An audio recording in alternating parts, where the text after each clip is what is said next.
আচ্ছা দেখো এখান থেকে যে বলছে যে তার ওল্ড গ্রাইভ বলতে যখন সে যেহেতু অনেক দিন ধরে অসুস্থ ছিল, অসুস্থ আছে, সো এই অসুস্থতার ভেতরে তার একটা দুঃখ বোধ বা কষ্ট গেছে, তো সেটার কথা বলছে যে আমি আমার অসুস্থতা বা দুঃখের ওই দিনগুলোর সময় ভালো হওয়ার জন্য, ভালো থাকার জন্য যে মানে কষ্ট, মানে কি বলে এটাকে, যে প্যাশনটা ফিল করতাম, সেই প্যাশন দিয়ে আমি তোমাকে ভালোবাসি।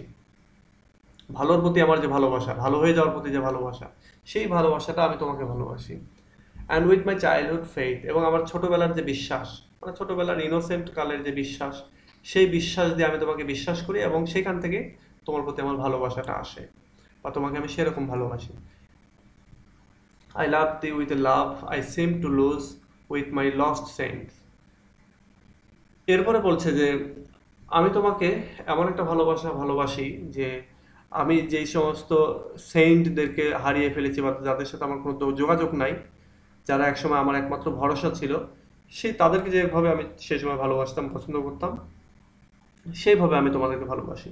এখানে লস্ট সেইন্ট বলতে, এখানে যখন রাইটার অসুস্থ ছিল তখন তিনি অনেক ডাক্তার কবিরাজ এগুলো, তখন তো আর এত প্রফেশনাল ডাক্তার ছিল না, তো এই কবিরাজদেরকে তিনি, মানে এখানে সেইন্টদের কথা বলেছে, সাধু সন্ন্যাসী এদের কাছে যেতেন, তো বলছে তাদেরকে আমি যেভাবে ভরসা করতাম, আমিও তোমাকে সেরকম ভরসা করতাম, ভরসা করি, এবং সেরকমই ভালোবাসি, তাদেরকে যেরকম ভালোবাসতাম সেরকমই আমি ভালোবাসি। সো এই একটা আলোচনা। আরেকটা আলোচনা হচ্ছে উইথ মাই লস্ট সেন্টস, অর্থাৎ এই সেন্স বলতে এখানে আরেকটা আলোচনার ক্ষেত্রে সেটা হচ্ছে পবিত্রতা। যে মানুষ যখন বড় হয়ে যায়, চাইল্ডহুডে যখন মানুষ সবকিছুই আর কি তার এক ধরনের থাকে, এবং বড় হয়ে যাওয়ার পরে সে কিন্তু একটু অ্যাডাল্টহুড যখন হয়, তার ভিতরে পাপ বা অন্যান্য জিনিসগুলো আসে, সো এতে করে সে তার সেইন্ট বা তার যে পবিত্রতা সেটা হারিয়ে ফেলে। সো সেই লেভেল থেকে সেই পবিত্রতাকে আমি যেভাবে ভালোবাসতাম বা ভালোবাসি, হারিয়ে যাওয়া সেটাকে, ঠিক সেই হারিয়ে যাওয়া পবিত্রতা বা হারিয়ে যাওয়া সেই সেন্টদের মতো করে আমি তোমাকে ভালোবাসি। আমি মনে করি তুমি আমার সেই সাধু সন্ন্যাসী, সেই দরবেশ, বা তুমি আমার কি বলে উপশমকারী। I love thee with the breath, আমি তোমাকে আমার শ্বাস প্রশ্বাস দিয়ে ভালোবাসি। স্মাইলস, আমি তোমাকে ভালোবাসি আমার যে হাসি সেটার মাধ্যমে। Tears of my all of my life, এবং আমার সারা জীবনের কান্নার দিয়ে আমি তোমাকে ভালোবাসি। অ্যান্ড ইফ গড চুজ, এবং যদি গড মনে করে বা গড যদি আমাকে সিলেক্ট করে, I shall but love thee better then after, আচ্ছা বেটার আফটার ডেথ, তাহলে আমি তোমাকে ভালোবাসতে চাই, এর চেয়েও বেশি ভালোবাসতে চাই, ইভেন মৃত্যুর পরেও। তাহলে একটা জিনিস খেয়াল করো, এখানে যদি তোমরা কাউন্ট করতে যাও, এখানে যেহেতু কাউন্ট করার কথা বলছে, যে গোনার কথা বলছে, যে কতটা ওয়ে দিয়ে সে ভালোবাসছে, তো এখানে তোমরা মোটামুটি 9-10টা ওয়ে পাবে, যে ওয়েগুলোর মাধ্যমে রাইটার এখানে তার হাজব্যান্ডকে ভালোবাসছে, রাইট্রেস আর কি, সে তার হাজব্যান্ডকে ভালোবাসছে। সো এইটা আরেকটা জিনিস, এই যে এই কথাগুলি আমি যে কথাগুলি বললাম এতক্ষণ লাইন বাই লাইন, এই কথাগুলি তোমাকে গল্পের মতো করে মনে রাখতে হবে। এবং তোমরা ফার্স্ট ইয়ার, তোমরা ফ্রি হ্যান্ড লিখতে পারবা না, তোমরা ফ্রি হ্যান্ড লিখতে গিয়ে ভুল করবা, যতটা পারা যায় কারেক্ট করতে হবে, ভুল করবা এটা সবাই জানে, টিচাররাও জানে। সো এই ক্ষেত্রে যেটা করতে হবে, তোমরা পরীক্ষাতে গিয়ে যে প্রশ্নগুলি আসবে এই প্রশ্নগুলোর ভিতরে লিখে আসতে হবে আর কি, ছেড়ে দিয়ে আসা যাবে না। ফার্স্ট ইয়ার ভুল হবেই, এটা সবাই জানে। যেমন এই প্রশ্নটা দেখো, তুমি যদি এরকম 10টা কবিতা পড়ে যাও, 10টার ভেতর ধরো একটা কমন পাবে। এখন এই 10টার জন্য তো তুমি আর এই 50টা প্রশ্ন পড়বে না। হ্যাঁ, তো সেক্ষেত্রে যেটা হবে যে এখানে তোমাকে ফ্রি হ্যান্ড লিখতে হবে। আমি আমি মনে হয় আমি কি বোঝাতে পারছি ফ্রি হ্যান্ড মানে কি? তার ফ্রি হ্যান্ডে যদি একই জিনিস বারবার রিপিট হয়, মানে একটু বড় লিখতে গিয়ে। আচ্ছা, বারবার রিপিট করা যাবে না, একটু ঘুরিয়ে পেঁচিয়ে লিখতে হবে। তবে একটা জিনিস কি, যে সব কিছুতেই এই প্রশ্নগুলো অ্যান্সার যদি সত্যিকারভাবে দিতে যাও তাহলে খুবই ছোট হবে। তো এত ছোটতে তো আর তোমাকে 10 মার্ক দেবে না। তো সেই ক্ষেত্রে মিনিমাম 4 পাতা, 3.5, 4, 5 পাতা লিখতে হবে। সেই জন্য সামহাও কোনো না কোনোভাবে তোমাকে সামারিটাই তুলে ধরতে হবে সব জায়গাতেই। যেমন এখানে এই প্রশ্নটা নিয়ে যদি আমি আলোচনা করি, আমি তো তোমাদেরকে, আচ্ছা আমি বলেই দিই, আমি যেই মডেল টেস্টের কথা বলবো সেটা হচ্ছে যে ফ্রেন্ডস বুক প্রকাশনী, তাদের একটা মডেল টেস্ট আছে। তো সেই মডেল টেস্ট থেকে তোমরা সেই মডেল টেস্টটা কিনতে পারো প্র্যাকটিসের জন্য, যেটা হচ্ছে তোমার পরবর্তীতে কাজে লাগবে আর কি। এই মানে পরবর্তীতে বলতে তো ধরো আজকে আমি একদিন পড়াই দিলাম, বাট পরীক্ষার আগে তো তোমাকে পড়তে হবে। আর ইভেন প্র্যাকটিসের জন্য তোমরা সেখানে একই সঙ্গে তোমরা ইয়েও পাবা, সলিউশনটাও দেওয়া রয়েছে ওই বইটাতেই। তো সেখান থেকে তোমরা এটা পাবা। আচ্ছা, তো এখানে দেখো আমি এই প্রশ্নটা নিয়ে আজকে আলোচনা করব, এবং এই প্রশ্নটা কিভাবে লিখতে হবে সেটাই আমি বুঝিয়ে দেওয়ার চেষ্টা করব। এটা আমি যদি তৈরি করে দিতে পারতাম আমার এটা মানে বেশি ভালো লাগতো, কিন্তু তৈরি করে দেওয়ার আসলে এখন সময় হবে না। সময় হবে না বলতে, এটা যদি আমরা শুরু থেকে আমরা পড়তাম, হ্যাঁ, আমরা যদি ফার্স্ট ইয়ারটা সেই শুরু থেকে পড়তে পারতাম, তাহলে আমরা হয়তো এটা ইয়ে করে দিতে পারতাম। মানে তৈরি করে কয়েকটা স্ট্রাকচার তৈরি করে দিলে ওই স্ট্রাকচার অনুযায়ী সব ফেলে দিতে পারতো ওর ভেতরেই। আচ্ছা, তো স্যার এই আপনি কি আগে ফার্স্ট ইয়ার প্রাইভেট পড়াতেন? হ্যাঁ, তোমাদের আমি তো গত বছরের মার্চ মাস থেকে শুরু করেছি। সো মার্চ মাস থেকে শুরু করেছি আমি, এমনিতেই আগে থেকে, অনেক আগে থেকে, প্রায় আমরা যখন কোচিং করাতাম আর কি, সেই 10, 11, 8, 9, 10, 11 এই সালগুলোতে, তখনই তো এগুলো পড়াইতাম, এগুলো তখনই পড়া ছিল আমাদের। ইভেন এই যে এটা 12 সালে এসেছিল, এই সময়টা তো আমরা পড়িয়েছি স্টুডেন্টদেরকে। কিন্তু ওইটা না, তোমাদের এই যে গত ফার্স্ট ইয়ার, এখন যারা এই তোমাদের পরীক্ষা দিতে যাবে, তাদেরকে আমি গতবার করোনার ভেতর থেকে পড়াই, কিন্তু সমস্যা হচ্ছে যে ফার্স্ট ইয়ার স্টুডেন্টরা টিচার কেন্দ্রিক হয় বেশি। আহ, কারণ টিচাররা তাদেরকে একটু ইয়ে করে যে তোমরা মানে কঠিন করে তুললে আর কি। This a kind of marketing, যে পড়াগুলোকে এত কঠিন করে তুলবে যাতে করে হচ্ছে ওই রিলেটেড টিচারদের কাছেই টিচার স্টুডেন্টরা পড়তে যায়। মানে এটা আমার হয়তো বা বলা ভুল হচ্ছে বা বলা ঠিক হচ্ছে না, কিন্তু এটাই হয় আর কি। কিন্তু যদি বলে যে এটা খুবই ইজি, তাহলেই কিন্তু হয়ে যায় একটা টিচার। আমি তোমাদেরকে যতটুকু বলবো যে এটা খুবই ইজি, এটা তোমাদের কাছে যতটুকু বিশ্বাসযোগ্য হবে, একটা টিচার যদি এসে বলে যে এটা খুবই ইজি, তোমার ক্লাস নিবে যে, তাহলে কিন্তু এটা তোমাদের জন্য তখনই 50% ইজি হয়ে যায়। কিন্তু এটা টিচাররা সামহাও বলে না, টিচাররা আরো অনেক বেশি জানে, এই জন্য আর কি তাদের কঠিন কঠিন গুলো বের হয়ে আসে। আর আমরা তো স্টুডেন্ট, আমরা এই জন্যে সহজ করে চিন্তা করি আর কি। সো এখানে দেখো এই প্রশ্নটার যদি আমরা অ্যান্সার করি, এই প্রশ্নটা যে আসবে এইভাবেই যে আসবে এটার কোনো গ্যারান্টি নেই, এটা অন্যভাবেও আসতে পারে। সো এই প্রশ্নটা যদি এরকম ভাবেই হয় যে what is the central theme of the poem and how it is presented by the poet, এক্ষেত্রে কবি এখানে যেটা মানে এই প্রশ্নটা যেটা বলছে যে এই যে কবিতাটা, উপরের যে কবিতাটা, এই কবিতাটার সেন্ট্রাল থিম কি, মেইন টপিকটা কি। থিম, টপিক এগুলো একই জিনিস, সাবজেক্ট এগুলো একই জিনিস। কি নিয়ে কবি এখানে কথা বলছেন, তাহলে central theme, main topic, main subject, হ্যাঁ, এগুলো সব একই জিনিস, এগুলো মাথায় রেখো কিন্তু। এখানে সেন্ট্রাল থিমের এখানে না না এসে সেন্ট্রাল সাবজেক্টও আসতে পারে, সেন্ট্রাল টপিকও আসতে পারে। So what is the central theme of the poem, এটা আমরা আগে অ্যান্সার করব। এবং তারপরে কি, how it is presented by the poet, কিভাবে এটাকে, এই সেন্ট্রাল থিমটাকে কবি প্রেজেন্ট করেছেন সেটা আলোচনা করব। তাহলে শুরুতেই আমরা 2-3টা লাইন যদি আমরা লিখি, তাহলে ব্যাপারটা এরকম আসবে। আমি তোমাদেরকে মুখে বলে দিচ্ছি, কারণ লিখতে গেলে সময় পাওয়া যাবে না। আচ্ছা, তার আগে আমি তোমাদেরকে আরেকবার কানেক্ট হতে বলবো, যেটা আমাদের এই যে 3 মিনিট আছে, 3 মিনিট পরে কেটে যাবে। তো আমরা একবারে কানেক্ট করে নিয়ে তারপরে বলি। তোমরা আরেকবার কানেক্টেড হও প্লিজ। আচ্ছা, কারো যদি নেট প্রবলেমে যদি কানেক্টেড হতে না পারো সমস্যা নেই, আমার এই যে ক্লাসটা রেকর্ড হচ্ছে, যদিও শুরুতে আমরা একটু মিস করেছি। তোমরা আরেকবার কানেক্ট হও।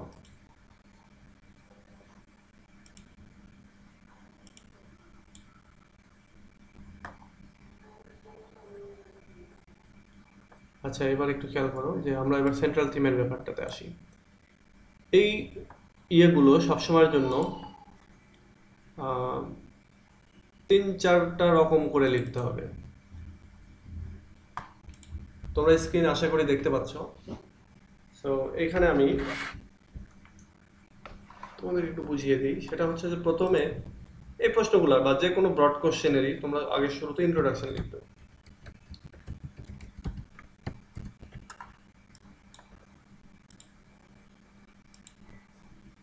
প্রথমে ইন্ট্রোডাকশনটা লিখবে। ইন্ট্রোডাকশন পয়েন্ট কিন্তু দিবে না, এটা লিখতে হবে আর কি।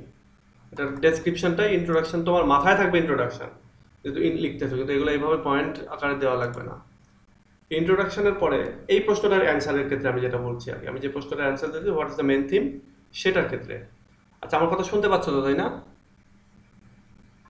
জি স্যার, জি শোনা স্যার। যাচ্ছে। আচ্ছা, স্ক্রিনেও দেখতে পাচ্ছ তাই না? আচ্ছা, তাহলে ইন্ট্রোডাকশন শুরুতে, তারপরে হচ্ছে মেইন থিম।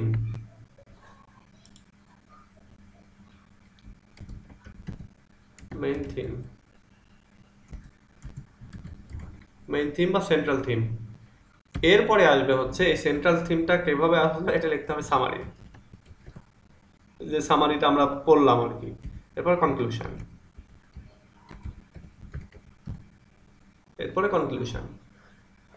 এখন এই প্রশ্নটা সামারিটা হচ্ছে তোমরা এর আগেও যেটা লিখে দিয়েছো, 2-3 জন লিখে দিয়েছিলে আমাকে সামারিটা। সো এই সামারিটা যেভাবে লিখে দিয়েছো ব্যাপারটা এরকমটাই, তোমরা ওইটাকে আরো সাবলীল করবে, মানে সামার অন্তত এই কবিতাগুলোর সামারিটা তুমি মুখস্থ রাখার চেষ্টা করবে, বা সবসময়ের জন্য চেষ্টা করবে ফ্রি হ্যান্ড লিখার। তো হোক কিছুটা ভুল হবে, কিন্তু চেষ্টা করবো মেজর ভুলগুলো যাতে না হয়। কিছুটা ভুল হলেও টিচাররা এটা মানবে যে না, এটা first year student free hand লেখার চেষ্টা করেছে তাই ভুল করেছে, কিন্তু মার্কস পেয়ে যাবে তুমি। আর করোনা পরবর্তীতে সবকিছু আরো ইজি হবে। সো এখানে দেখো এই প্রশ্নটার ক্ষেত্রে মুখস্থ রাখবে হচ্ছে সামারি, সামারিটা হচ্ছে মুখস্থ রাখবে। বাকিটা যেটা হবে যে এই প্রশ্নগুলো, এই যে মেইন থিমটা কি, এটা তো তোমাকে প্রতিটা কবিতার মেইন থিম তোমাকে জানতে হবে, এবং ইন্ট্রোডাকশন কনক্লুশন এটা বানিয়ে লিখতে হবে। সো ইন্ট্রোডাকশনটা কি লিখবে? ইন্ট্রোডাকশনটা একটা লাইন আছে যে লাইনটাতে সবাই ভুল করে। আমি তোমাদেরকে গতদিনে সবাই এই লাইনটাতে ভুল করেছে, আমিও এরকম একটা ইয়েটা তোমাদেরকে একটু দেখিয়ে আসি।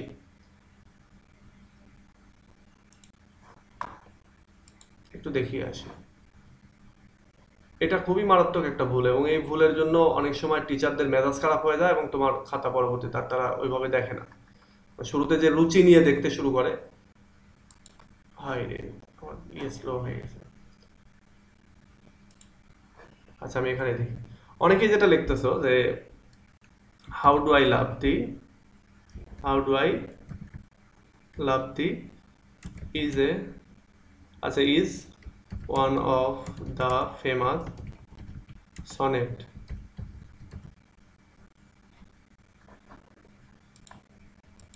আচ্ছা, one of the famous sonnet of Elizabeth Barrett Barrett Browning. তারপরে অন্যান্য আরো কথাবার্তা লিখতেছো। তো এই লাইনটাতে একটা মেজর ভুল আছে। ইভেন সেদিন একটা স্টুডেন্টকে আমি বারবার এই ভুলটা দেখা দিচ্ছিলাম, আমি বলছিলাম না যে ভুলটা কি, কিন্তু ওকে আমি ধরানোর চেষ্টা করছিলাম যে ও নিজে নিজে ধরুক, কিন্তু সে পারছিলই না। তোমাদের কেউ কি বলতে পারবা যে এই সেন্টেন্সের মধ্যে কোথায় ভুল আছে?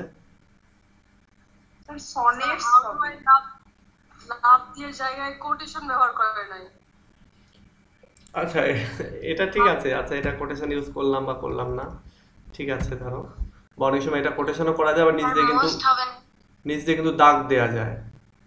এখন কেউ একজন বললা যে সনেটস হবে, তাই না?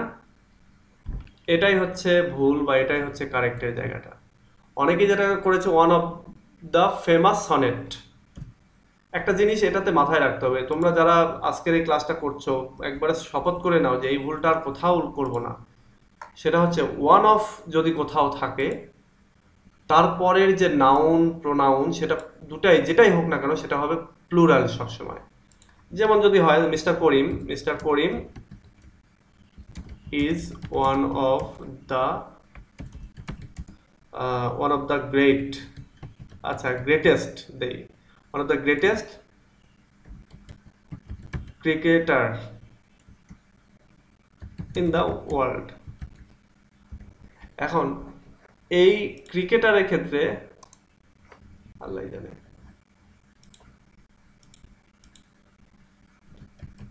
বানানটা আমি ভুল করতেছি। ক্রিকেট বানান কি? CRI না? ক্রিকেটার। আচ্ছা, এবার দেখো one of the greatest cricketer in the world. এখন অর্থটা কি? অর্থটা হচ্ছে one of the greatest cricketer একটার মধ্যে না, অনেকগুলি বড় বড় ক্রিকেটারের ভেতরে সে একজন। তাহলে এখানে অনেকগুলি মানে একাধিক হবে। এখানে কি বলতেছে, পৃথিবীর অনেকগুলি বড় বড় ক্রিকেটারদের ভেতরে মিস্টার করিম হচ্ছে একজন। মিনিংটা আসে এরকম, ওয়ান অফ গ্রেটেস্ট ক্রিকেটার্স। এই অর্থটা মাথায় রেখে সবসময় এখানে ক্রিকেটার্স হবে, এখানে হচ্ছে কোনো প্রোনাউন হলে তার হচ্ছে সেটারও প্লুরাল হবে। যেমন এখানে যদি হয় যে mister Karim is one of the greatest, আমরা এখানে ওয়ান অফ দ্য গ্রেটেস্ট না, one of the tallest boy in our class. তাহলে এখানে টলেস্ট বয় না হয় এখানে হবে বয়েজ। তারপরে one of mister Karim is one of us. যদি এরকমটা হয় মিস্টার করিম আমাদেরই একজন, তখনও দেখো এখানে আস মানে প্লুরাল, আমাদের। তাহলে এইভাবে এই এই জিনিসটা প্রত্যেকটা মানে স্টুডেন্ট, আমি যেটা বলি যে তোমরা খালি ফার্স্ট ইয়ার না, first year, second year, third year, even fourth year স্টুডেন্টরা এই সেন্টেন্সটা প্রত্যেকেই লিখবে। প্রত্যেকটা পরীক্ষার যে 5টা প্রশ্ন, সেই 5টার মধ্যে মিনিমাম 5-6 জায়গায় এই ওয়ান অফ কথাটা আসবে। এবং কেউ যদি ভুল করে থাকে তাহলে এই 5টা-6টা জায়গাতেই ভুল করবে। এবং ওই ভুলটা হয় কখন, একটা লেখা শুরু করছো শুরুর লাইনটাতেই, আর এই শুরুর লাইনটাতে যদি এই ভুলটা হয় তাহলে টিচারের মেজাজ খারাপ হয়ে গেল, সাথে সাথেই তোমার ওখান থেকেই তোমার প্রতি একটা নেগেটিভ চিন্তা ভাবনা তার চলে আসলো। তো এইটা একটু মাথায় রেখো, এবং এটা মাথায় রেখে যে এই ভুলটা আমি করব না। এই ভুলটা যদি করো তাহলে ওই যে তুমি বলে পরীক্ষা দিয়ে এসে বলবা যে অনেক লিখেছি, রেজাল্ট যখন খারাপ হবে তখন তুমি টিচারকে গালি দিবা, টিচার মার্কস দেয় না। কিন্তু আসলে দোষটা টিচারের না, টিচার হচ্ছে, এই দেখো এখানে আমি এটাকে লিখেছি নিশা বিনতে আলী। আমি এটা তো বলছি না যে সে দোষ করেছে, দোষ না, এটা তার ভুল হয়েছে, mistake. How do I love thee is one of the famous sonnet. এটা যখন দেখবে তখনই তার সম্পর্কে একটা নেগেটিভ চিন্তা চলে আসলো। তাহলে কি হলো, তখন তার পুরো খাতা সম্পর্কেই একটা নেগেটিভ চিন্তা। সো এই ভুলগুলো করা যাবে না।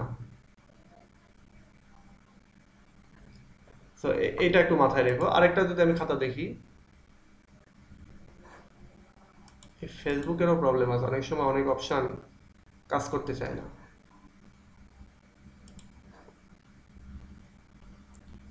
আরেকটা খাতা যদি তোমাদেরকে দেখাই, দেখো এটা তো মেবি সেম টাইপের ভুল। শুধু এটা না, এই একই জিনিস আমি তোমার মানে সেকেন্ড ইয়ার, যারা ওল্ড সেকেন্ড ইয়ার তাদেরকেও দিয়েছিলাম, তারাও এই ভুলটাই করেছে। তারা 10-12 জন লেখা জমা দিয়েছে। ওয়ান অফ দ্য, এই হচ্ছে ফেসবুকের সমস্যা। দেখো এখানেও একই, one of the famous sonnet. তাহলে এইটা যদি এইভাবে ভুল হয় তাহলে তো মার্কস পাবা না। আরেকটা ভুলের জায়গা দেখো, এখান থেকেই দেখিয়ে দিই তোমাদেরকে, এগুলো নিয়ে আমি অবশ্যই ক্লাস নিব, রিভিশন। এই যে সনেট, এটা তো কবিতার নাম, তাহলে এই সনেটের এসটা ছোট হাতের করলা কেন? এগুলো হচ্ছে ভুল না, এগুলো ব্লান্ডার। হ্যাঁ, মারাত্মক ভুল। এই ভুলগুলোর কারণে মার্কস কাটে। তুমি শুরুতে ভাবতেছো যে আমি তো হেভি লিখে আসলাম, ফাটাই দিয়েছি, তো এসে মার্কস কম, এবার টিচারকে গালি, জাতীয় বিশ্ববিদ্যালয়ের টিচাররা মার্কস দেয় না, এটা সেটা মেলা কিছু। কিন্তু কারণ হচ্ছে এগুলো। এই যে হাউ ডু আই লাভ দিতে, দুই পাশে কোটেশন দাও নি, নিচে একটা লম্বা কোটেশন না দিলে নিচে একটা লম্বা দাগ দিতে হয়, আন্ডারলাইন করে দিতে হয়, সেটাও দাওনি। তাহলে কি হলো, এটা একটা ভুল। তাহলে এইটুকু জায়গার ভেতরে আমি একটা ওয়ান অফ দ্য, এটা গ্রামারের একটা দুইটা, এরপরে সনেটের এসটা ছোট হাতের, তাহলে কি হলো, এখানে 3টা ভুল। এরপর আরো দেখি, expresses her intense love for her husband. আচ্ছা, হাজব্যান্ড রবার্ট ব্রাউনিং, ঠিক আছে। The main theme of the poem is love. এই যে এখানে main theme of the poem is love, ভাই লাভ তো এটারও, জন ডানেরও লাভ। তারপর আমরা যদি ইয়ের কথা বলি, আরো যে জাতীয় কবিতাগুলো আছে, সেই মেইন থিম শুধু এইটুকু বললে হবে না, এটাকে আরেকটু বাড়াইতে হবে। যেমন আমরা যেমন এটা এখানে এটা বলতে পারি যে the main theme of the poem is intense love for her husband. The main theme of the poem is an intense love, মানে একটা তীব্র ভালোবাসা, ফর হার হাজব্যান্ড মানে তার হাজব্যান্ডের, অথবা পোয়েটস হাজব্যান্ড, পোয়েটের হাজব্যান্ড তার ইন্টেন্স লাভ। লাভ সব লাভই কিন্তু লাভ না, এখানে ইন্টেন্স লাভ বা এটার কথা আছে আর কি। সেইগুলো দিয়ে তোমাদের ওই জিনিসটাকে একটু বড় করতে হবে বা একটু এদিক সেদিক করতে হয়। তাহলে আমরা যদি এই প্রশ্নটার ক্ষেত্রে আবার যাই, যে এই প্রশ্নটা আমরা যে অ্যান্সারটা লিখছিলাম এখানে, এটা তোমাদেরকে একটু অতিরিক্ত তথ্য দিলাম, জ্ঞান দিলাম আর কি, এটা মনে কিছু করিও না, বা খাতা যাদেরটা দেখালাম তোমরাও মনে কিছু করিও না যে আমাদের খাতাটাই শুধু দেখালো। আসলে এটা শুধু একটা কমন মিস্টেক, এবং এটার জন্য মার্কস কাটা যায়।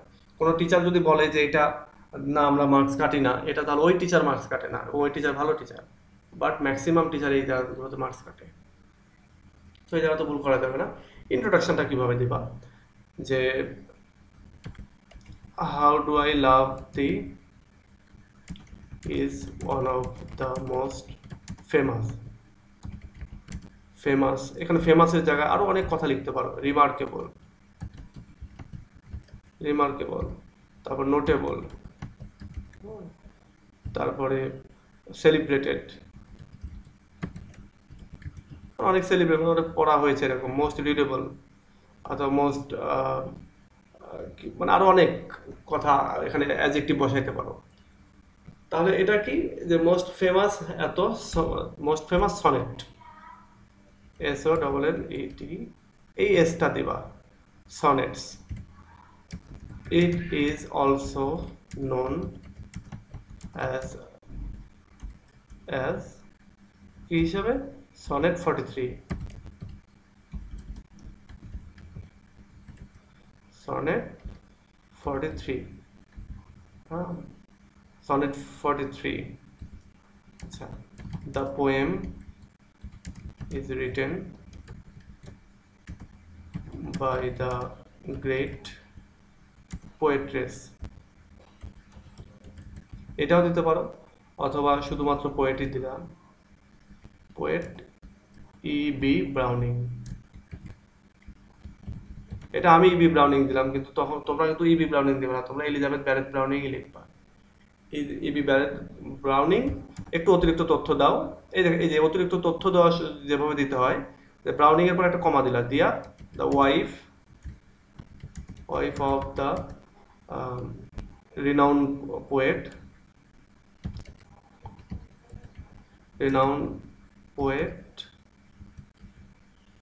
of dramatic monologue, Robert Browning.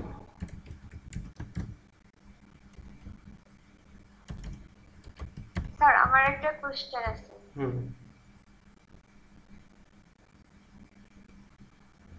বলো।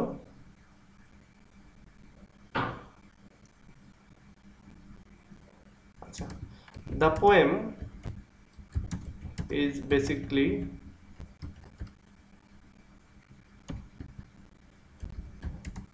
a love poem. Here the poet has shown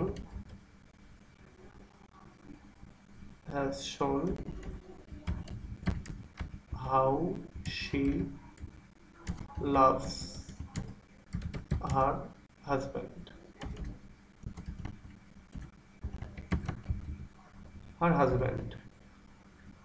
এই যে এইটুকু একটা ইন্ট্রোডাকশন আমি দিলাম, এটা তোমরা তোমাদের মতো করে বা বইতে আরেক রকম ভাবে হয়তো আছে, এরকম ভাবে তোমাদেরকে লিখতে হবে। এটা আমি একরকম করে দিলাম। স্যার ব্রড কোশ্চেনের ক্ষেত্রেও কি এই ইন্ট্রোডাকশনটাকে দিতে হবে? বুঝলাম না, আবার বলো। স্যার বলতেছি আমাদের যে ব্রড কোশ্চেন তারপরে ডিপ কোশ্চেন থাকে না, ওইগুলো তো এভাবে ইন্ট্রোডাকশনটা দিতে হবে না? না, এটা হচ্ছে ব্রিফ কোশ্চেনে কিভাবে ইন্ট্রোডাকশন দিবা। আর একটা জিনিস হচ্ছে যে তোমাদের যেটা করতে হবে, শর্ট কোশ্চেন যেটা, এটাই তো ব্রড কোশ্চেন। লিটারেচারের যে ব্রড কোশ্চেনগুলো পার্ট সিতে, সেগুলোকে অবশ্যই তো ইন্ট্রোডাকশন তো দিতেই হবে। এই যে এরকম ধরনের ইন্ট্রোডাকশনই দিতে হয়, এটাই ঘুরে পিছিয়ে অন্যভাবে তোমাকে লিখতে হবে। আচ্ছা, এভাবে ইন্ট্রোডাকশনটা দিয়ে দিলাম, মনোলগ, আমি বানানটা ভুল করেছি। আচ্ছা, এটা লেখার পরে এবার তুমি লিখলা, এটা একটা স্ট্যানজা করলা। স্ট্যানজা মানে তো বুঝো তাই না, প্যারা। এটা একটা প্যারা করে আরেকটা প্যারা হচ্ছে আমাদের এই মেইন থিমের। তো মেইন থিম এই কথাগুলো তো আমরা রাখবো না, আমি ইন্ট্রোডাকশনে এই শব্দটা তুলে দিই, নইলে আবার তোমরা অনেকেই আছো ভুল বুঝে এটা রেখে দিবা। এবার এই জায়গায় আমরা লিখবো হচ্ছে মেইন থিম। এই আরেকটা প্যারা করবো, তো বলবো এবার দ্য মেইন, বা এখানে কি কি আরেকটা দেখলাম, main theme, central theme, central theme of the poem is an intense intense love. আচ্ছা বানান ভুল করতেছি আমি, intense love, love that the poet, এখানে আমরা উপরে দেখো একবার লিখেছি শোন ফর হার হাজব্যান্ড, এখানে আমরা এটা লিখবো দ্যাট দ্য পোয়েট হ্যাজ শোন বা has expressed here for her husband. এই হাজব্যান্ড বানানটা আমি যখন ছোট ছিলাম বিভিন্ন কারণে বিভিন্ন জায়গায় যদি কোনো লিখতে যেতাম আমি ভুল করতাম, এই জন্য এটাকে আমি অন্যভাবে লিখতাম আর কি। আচ্ছা, তো এইখানে দেখো যে এইভাবে আমাদেরকে এটা তখন লিখতে হবে। এটা আমরা এতটুকু লিখলাম, এটাকে আরেকটু বাড়াতে হবে। এই সিস্টেম যেটাকে আমরা এই লাইনটাকে এটুকু দিয়ে আমাদের মোটামুটি মেইন থিমটা হয়ে গেছে। এবার আমাদেরকে এই স্ট্যান্ডাটাকে আরেকটু বাড়াতে হবে। সেটা হচ্ছে আমরা, এটা হচ্ছে মেইন থিম এখানে এই হাজবেন্ডের, এবং এখানে আমার একটু কোশ্চেন ছিল স্যার। হ্যাঁ বলো। স্যার আমরা তো প্রায়ই মিস্টেক করে থাকি, তো সিম্পল স্পেলিং আমরা এক্সপেকটেশনের কারণে মিস্টেক করে আসি। তাহলে যদি আমরা এক্সামে ওইটাই করি তাহলে মার্কিং এর ক্ষেত্রে স্যার যখন পেপার দেখবেন তখন এটা কি করে ইম্পর্টেন্স দিবেন, কারণ হয়ে গেল মিস্টেক। আচ্ছা, তোমার কথার মধ্যে মনে হয় আরেকজন কে কথা বলতেছে, যার জন্য বোঝা যাচ্ছে না। স্যার ওইটা আরো কারো আচ্ছা আশা রহমান, তুমি তোমার মাইক্রোফোনটা অফ করো।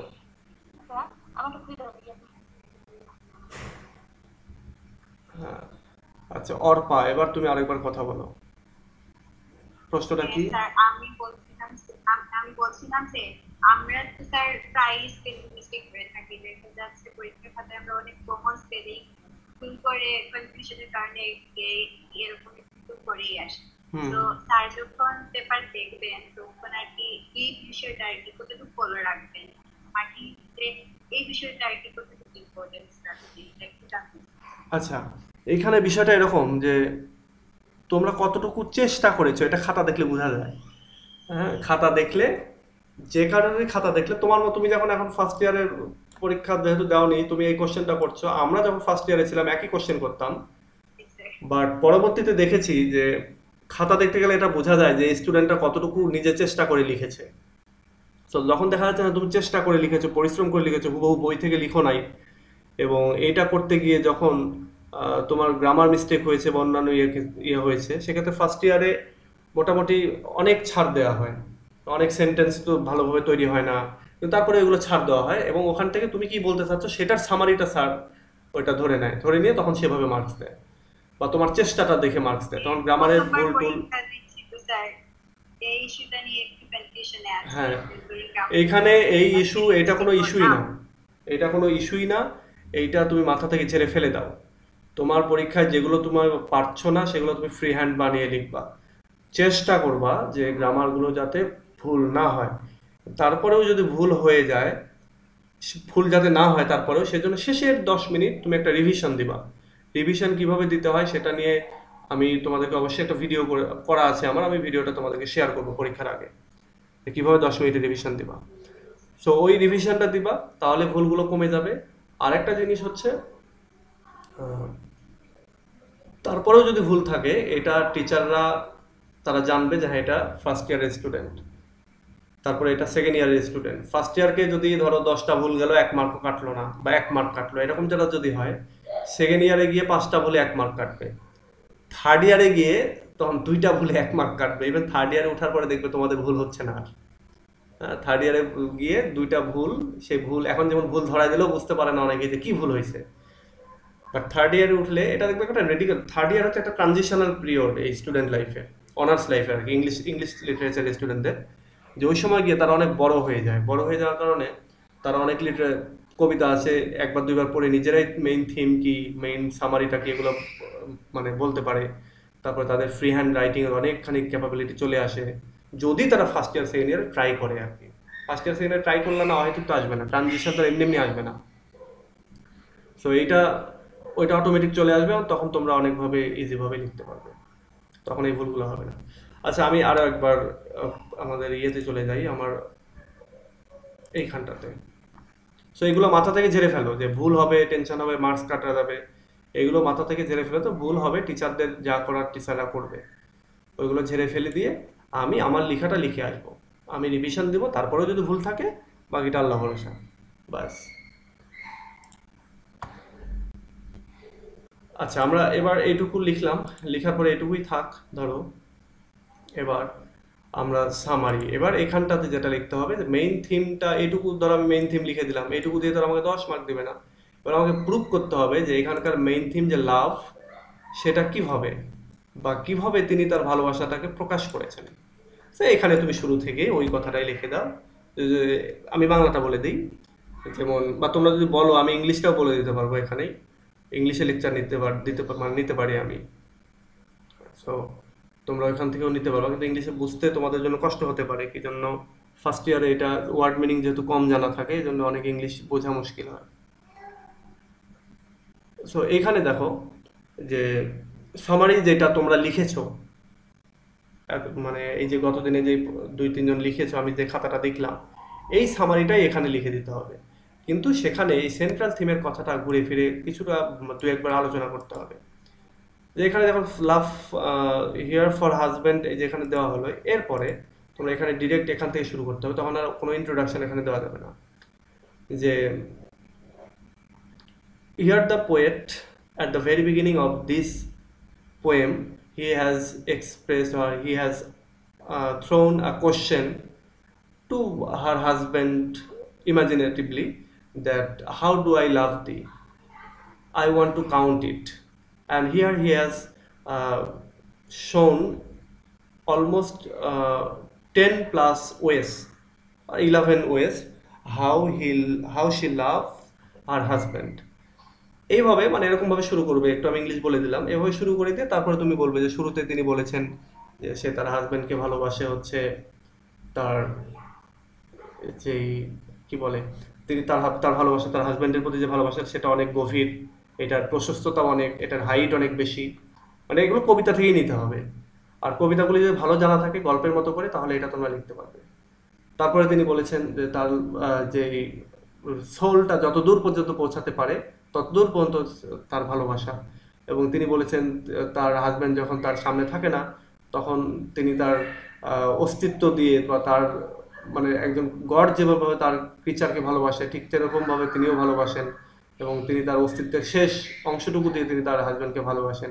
তিনি আরো বলেছেন যে তার প্রতিদিনের যে ডেইলি লাইফ বা যে বেসিক নিড, সেই বেসিক নিড যেরকম তিনি বেসিক নিডগুলোকে ভালোবাসেন, যেরকম ভাবে চান তিনি তার হাজবেন্ডকেও সেরকম ভাবে তার কাছে চান। দিনে এবং রাত্রির বেসিক নিডগুলোকে আমরা যেরকম ভাবে চাই, সেরকম ভাবে তিনি বলছেন যে তিনি তার হাজবেন্ডকে মুক্ত হয়ে বা মুক্তির সাথে ভালোবাসেন, বা মুক্তভাবে ভালোবাসেন, ঠিক যেই মুক্তির জন্য ওই ফ্রিডম ফাইটাররা ফাইট করে থাকে, স্ট্রাইভ করে থাকে। তিনি তার হাজবেন্ডের প্রতি তার যে ভালোবাসাটা, সেটা অনেক পিওর। এই পিওরটা যেমন ভাবে যে একজন পিওর, কাউকে পিওরলি ভালোবাসলে তার প্রশংসা করা যায়, পিওর ভালো না বাসলে কাউকে তো প্রশংসা করা যাবে না। তো এইরকম একটা প্রশংসা মানে করার মতো ভালোবাসা তাকে ভালোবাসেন। তিনি তার ভালোবাসাটা অনেক, মানে তার প্রতি, তার হাজবেন্ডের প্রতি তার প্যাশনটা অনেক গভীর। তিনি ওল্ড ডেজগুলোর কথা চিন্তা করে, পুরাতন দিনগুলোর কথা চিন্তা করে তিনি যেরকম ভাবে একটা প্যাশনে ভুগেন, সেরকম একটা পরিশুদ্ধ প্যাশনে তার হাজবেন্ডকে ভালোবাসেন। তিনি তার চাইল্ডহুডে যেভাবে যে কোনো জিনিসকে বিশ্বাস করতেন ইনোসেন্টলি, সেরকম ইনোসেন্টলি তার হাজবেন্ডকে ভালোবাসেন। তিনি তার হাজবেন্ডকে ভালোবাসেন ইভেন তার সমস্ত শ্বাস প্রশ্বাস দিয়ে, তিনি তার হাসি, তার কান্না, সবকিছু দিয়েই, তার জীবনের সবকিছু দিয়ে তিনি তার হাজবেন্ডকে ভালোবাসেন। Even at the last of this poem, the poetess has wished unique uniquely আর কি তিনি উইশ করেছেন। He says that if God gives her a chance to love her husband even after death, he wants to grab this opportunity and to wants to love she wants to love her husband even after death, and she thinks that that love would be better than the love that he is celebrating right now. তাহলে এইভাবে আর কি আমরা আবার লাস্টে শেষ করতে পারি। এখন যে কথাগুলো আমি বাংলায় বললাম এগুলো তোমাদেরকে ইংলিশে লিখতে হবে, আর এই ইংলিশটা অবশ্যই তোমরা সামারি যদি পড়ো তাহলে এটা তোমরা পারবে। এখন কবিতার যদি সামারি জানা থাকে তাহলে এই মেইন থিম রিলেটেড এই 10 নম্বর কোশ্চেনটা পারবে। কবিতার সামারি জানা থাকলে এইখানকার সামারিটা জানতে পারবে। আর একটা জানতে হবে যে সনেট হিসাবে এটা কেমন, বা সনেট হিসাবে কি আছে। তো এটা আমরা সামনের দিনে আলোচনা করব, এই কবিতাটার সনেট বা জেনেরিক ফর্ম কি, কিভাবে এটা লিখতে হবে। আজকে আমি যেটা আলোচনা করলাম সেটা হচ্ছে এই সামারিটা দিয়ে কিভাবে আমরা মেইন থিমটাকে বড় করতে পারি। এবং শেষে এসে কনক্লুশনটা কেমন হয়, যে কোনো প্রশ্নের কনক্লুশনটা হয় এই ইন্ট্রোডাকশনটারই শ্যাডো, মানে কপি। ইন্ট্রোডাকশনে যা কিছু বলা আছে সেইটাকেই এখানে বলতে হয়। তো এখানে আমরা যেটা কনক্লুশনে যে কথাটা বলবো যে here the poets has nicely presented her love for her husband. She is very successful to mention her love to her husband. এরপরে বললা যে এখানে তিনি সনেটের মাধ্যমে খুব সুন্দরভাবে প্রকাশ করেছেন। এখানকার রাইম স্কিম খুব সুন্দর, এখানে অক্টেভে তিনি এইটা করেছেন, সিস্টেটে তিনি এইটা করেছেন। এভাবে দিয়ে তুমি কনক্লুশনটা শেষ করে দিলাম। মোটামুটি 300 ওয়ার্ড 400 ওয়ার্ড লিখতে পারলেই মোটামুটি অ্যান্সারটা ভালো হয়ে যাবে। এখন তোমরা বলো তোমাদের এই প্রশ্ন সম্পর্কে আর কোনো কোশ্চেন আছে কিনা। সামনের দিন কিন্তু এই প্রশ্নটা তোমাদেরকে আমি তোমাদের হোম টাস্ক দিয়ে রাখলাম।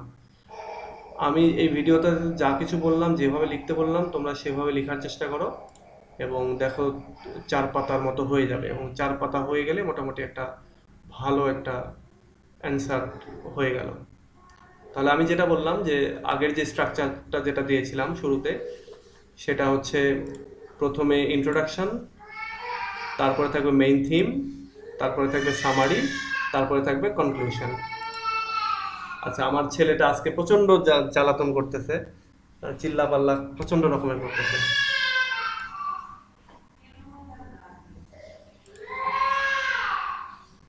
আচ্ছা, সো আশা করি তোমরা বুঝতে পেরেছো। আর যদি কারো বুঝতে সমস্যা থাকে তাহলে আমাকে একটু প্লিজ তোমরা জিজ্ঞাসা করো।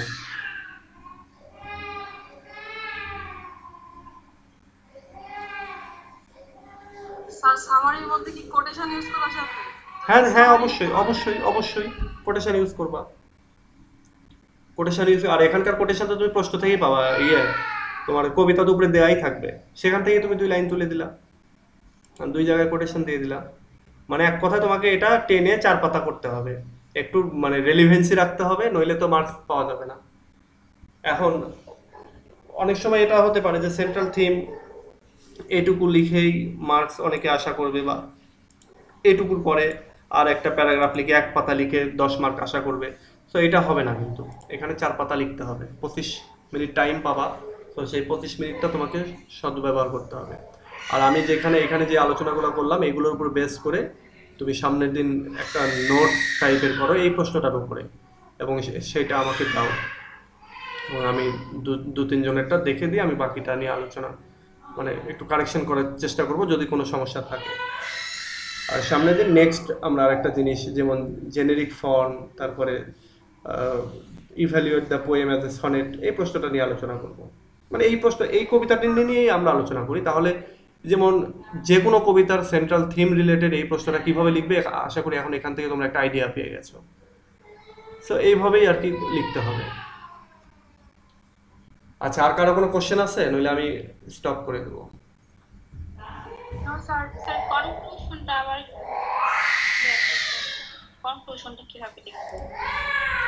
আচ্ছা, কনক্লুশনটা ওই যে আমি একবার বলে দিলাম, এটা তোমরা যদি এই ভিডিওটা আরেকবার দেখো তাহলে দেখতে পাবা। সেটা হচ্ছে যে কনক্লুশনের ব্যাপারে যে,